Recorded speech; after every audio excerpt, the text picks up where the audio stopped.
February 28th, the yearly Bible. I'm gonna start at Mark chapter 9, verses 38 to 41. John said to Jesus, "Teacher, we saw someone using your name to cast out demons, but we told him to stop because he wasn't in our group." "Don't stop him," Jesus said. "No one who performs a miracle in my name will soon be able to speak evil of me. Anyone who is not against us is for us. If anybody gives you even a cup of water because you belong to the Messiah, I tell you the truth, that person will surely be rewarded." Sometimes when you convert and you start following Jesus, people will talk about you and be like, "Well, you ain't even clean. You're not. You're still living in sin," and stuff like that. You don't gotta worry about that. You don't have to get clean to walk with Jesus. Once you come to Jesus,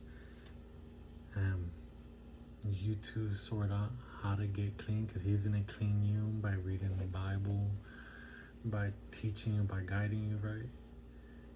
Y'all two work that out together. Don't worry about what anybody else has to say. He's saying, if they use my name, they will be rewarded, especially if you're planting out seeds, right? I'm gonna go down to Mark chapter 10, verse 2. Some Pharisees came and tried to trap him with a question. They tried to trap him, right? Should a man be allowed to divorce his wife? Jesus answered them with the question, "What did Moses say in the law about divorce?" "Well, he permitted it." They replied. "He said a man can give his wife a written notice of divorce and send her away." But Jesus responded, "He wrote this commandment only as a concession to your hard hearts. But God made them male and female from the beginning of creation. This explains why a man leaves his father and mother and is joined to his wife, and the two are united into one. Since they are no longer two but one, let no one split apart what God has joined together."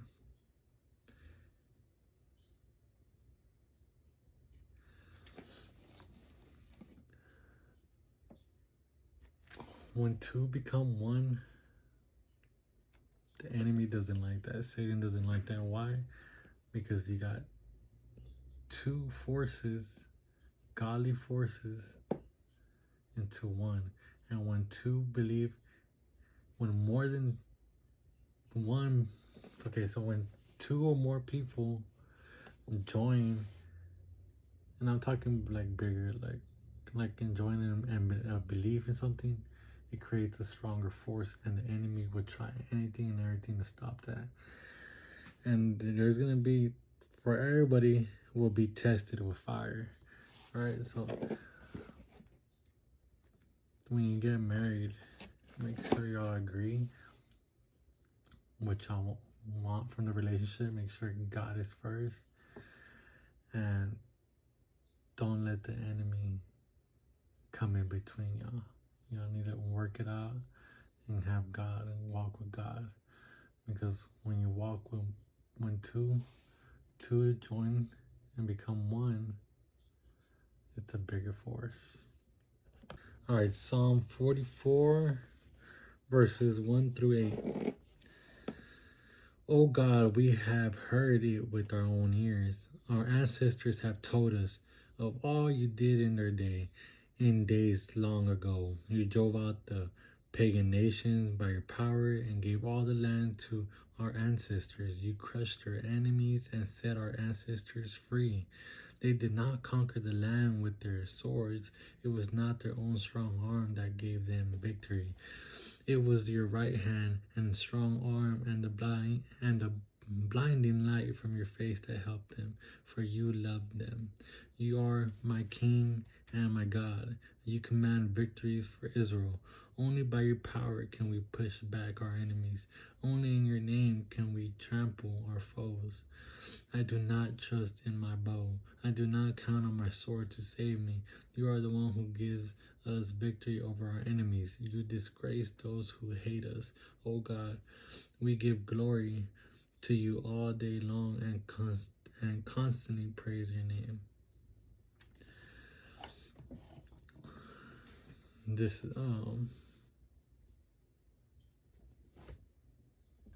I like this song because it's they're giving glory to God for everything they've done, from the past, from the ancestors, to defeating the enemies, and you know, it's all the glory, and they're constantly praising his name.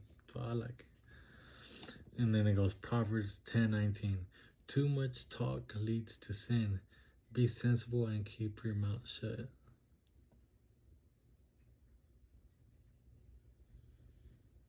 Don't talk too much. What do y'all think? It's a little.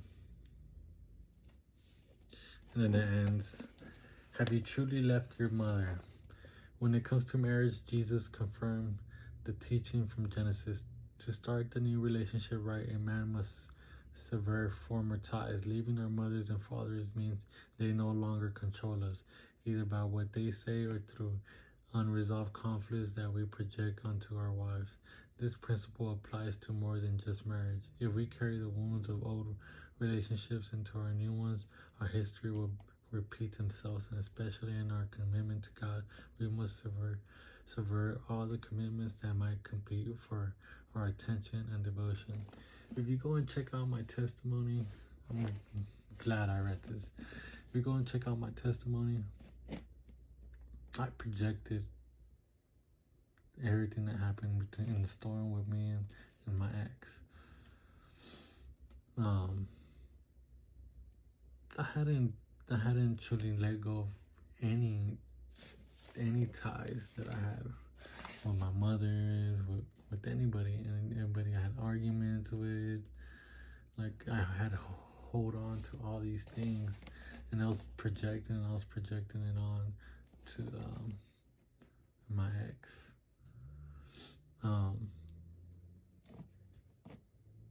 It's important that you have a great relationship with God before you even seek a new relationship. Once you start loving him, you can completely love yourself, and your boundaries will be strong so that he could send that one person that is for you, because that's all you need. That one partner that was made for you, right? So this was a good reading to end the month of February, and we're on to March. Y'all have a blessed one.